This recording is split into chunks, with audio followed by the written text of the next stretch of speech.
What's up, doll collectors, hobbyists, fabs, and besties? I'm Toya, an adult doll collector. Welcome to my miniverse. Barbie Basics are back, but nothing's basic about these dolls. It looks like they come on made to move bodies. I don't have one yet, but while we wait, let's make a backdrop. To the craft table. At Toy Fair, Barbie had this simple pink backdrop, which I think we can totally make. Or at least something similar that we can use for photography. I'm using foam board, however, you could also use cardboard and paperboard instead. I have a 20 by 30 inch piece of foam board, and we're gonna make a basic wall box. On the longest side, I measure up 13 inches from the edge and draw a line. I use 13 inches cause that's the height of my shelves. However, you can use whatever height works best for you. Cut on the line drawn to get a 13 by 30 inch board.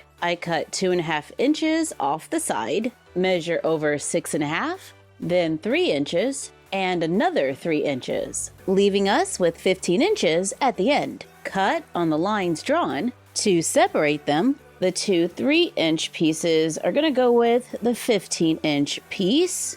I glue them onto the sides. Take the leftover foam board that measures 30 by 7 inches and cut a 3-inch rectangle to glue at the bottom to make a wall. Take the other two pieces, the 2.5 and the 6.5 piece. I cut another 2.5-inch piece from the leftover foam board to make another side. Let's cut a doorway out of the center. I made mine an arch cause that's what I like right now. I definitely cut this a little neater than my last arch. Let's glue on the sides to make a small doorway that can fit inside the box when not in use. And we're getting some fun shadows already. I have a little foam board left over, so I cut it into smaller pieces and glue them together to make a box.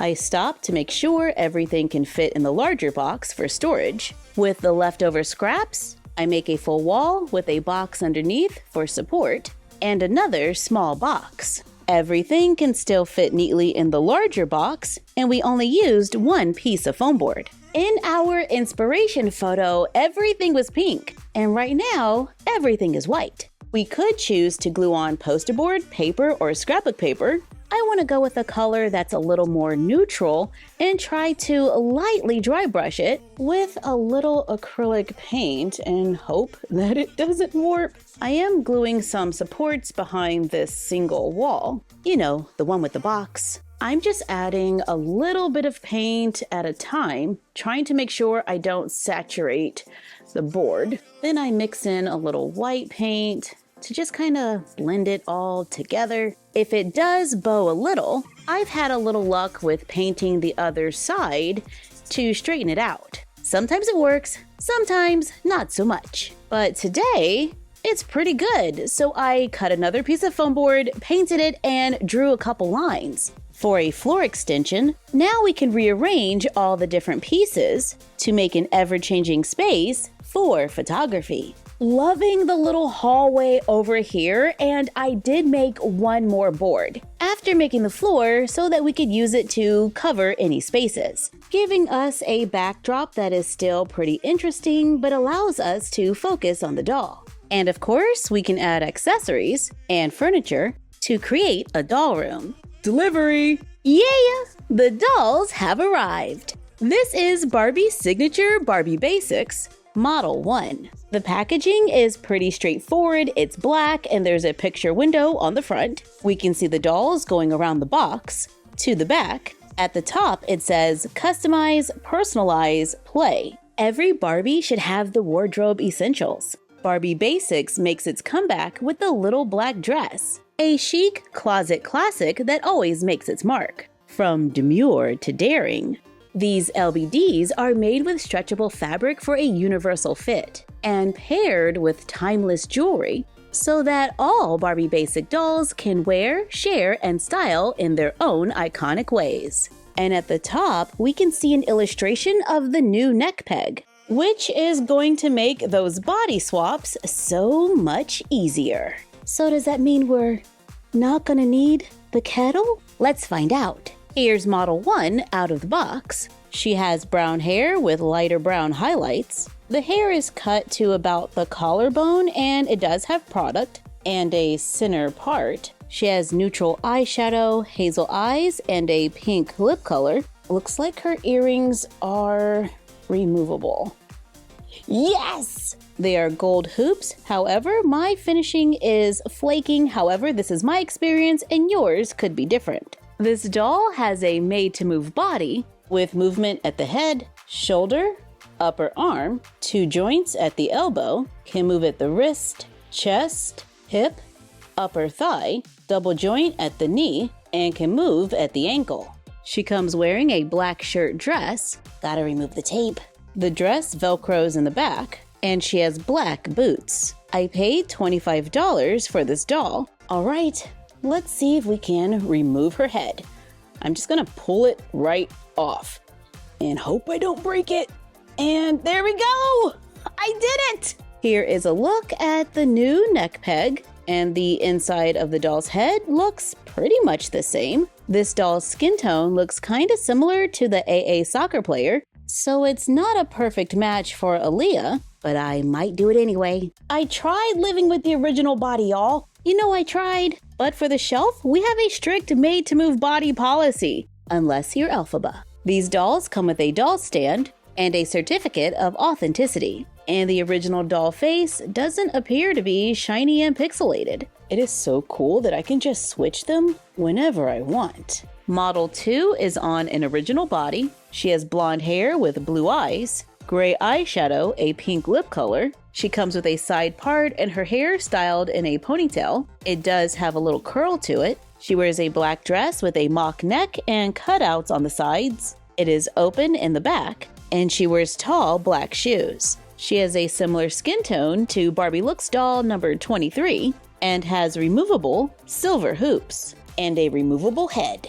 Model 3 is a tall Barbie. She comes wearing a hairnet to protect her curls, which is kind of a dark magenta. I did redo the ponytail out of the box and fluffed up the curls. She has a center part, copper eyeshadow, a red lip color. She wears silver dangly earrings. She wears a black sleeveless dress and tall black boots that are a little snug on a curvy, but might be doable. She looks like a similar skin tone to Barbie Fashionista number 194. I really like this sculpt and I would love to see this doll with a natural hair color. Model 4 is a petite Barbie. She has red hair that might need a little attention out of the box. She has tan eyeshadow, blue eyes, freckles, and a pink lip color. She looks like a similar skin tone to Barbie Looks number 20.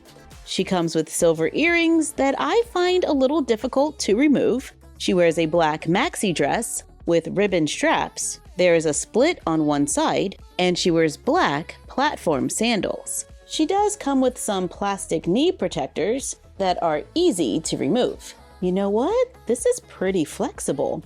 I wonder if we can make something with it. Maybe we can fold up the bottom, sew lines down the side. I'm using my sewing machine. I might not be skilled enough to do that, so I'm gonna sew it by hand. I sew down, then I go back up, going through the same holes. I went past it a little. I fold over the top, and let's stitch the corner down. Hopefully, this will help it to make the top kinda lay down. Now I can stitch on a jump ring, but before I do, I'm going to redo it using monofilament. I sewed both sides and added jump rings to the top. Add a ribbon or a chain to make a clear bag for the dolls. Speaking of dolls, here is model number 5. I think she has a similar skin tone to the Barbie style doll number 3, which look like this before a little head swap. She has brown hair pulled up into a ponytail, has brown eyes, wears a light brown eyeshadow, has a neutral lip color, wears gold hoops, a fitted black dress with a cutout at the top, it velcros in the back, and she wears black heels. This is a curvy Barbie who looks like she's ready for a concert with our little DIY purse. I added one of our printable cell phones for another fun detail. So, back to the question. Do we still need to put the kettle on when doing a head swap? So far, I haven't had a problem. However, it is a snug fit, and the head is held in place with a plastic bar. So I would still handle with care, and when in doubt, put the kettle on. But for me, this is a welcome change, and I love seeing new ideas at Barbie. So today we made a backdrop for photography that we can switch around, use clear packaging to make a purse. It is getting a little scratched up from handling because this wasn't designed to be a doll purse. But I think if we just keep a few accessories inside, like a cell phone, a tube of lipstick, a few charms, we can distract the eye and allow our new bag to add a little more detail to our dolls. And thank you for joining us while we took a look at Barbie Basics. Like, comment, share, and subscribe. Don't forget to ring the bell and follow us on Fanbase, Instagram, and YouTube at MyFroggyStuff and Bella of MyFroggyStuff on Instagram. And we will see you next time.